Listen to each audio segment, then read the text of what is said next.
तुला कोण आवडतं? मम्मा आवडते का पप्पा? दोघं पण आवडतात.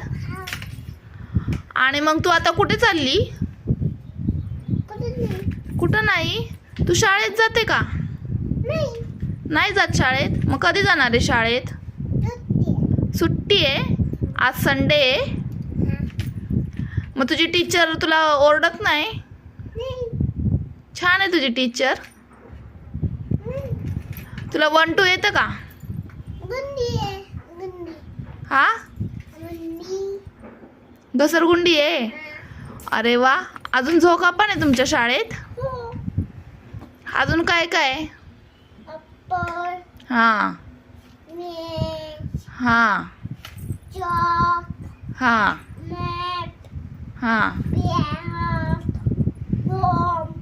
अरे वा. किती किती छान. असं करायचं. तुला पोयम शिकवते टीचर.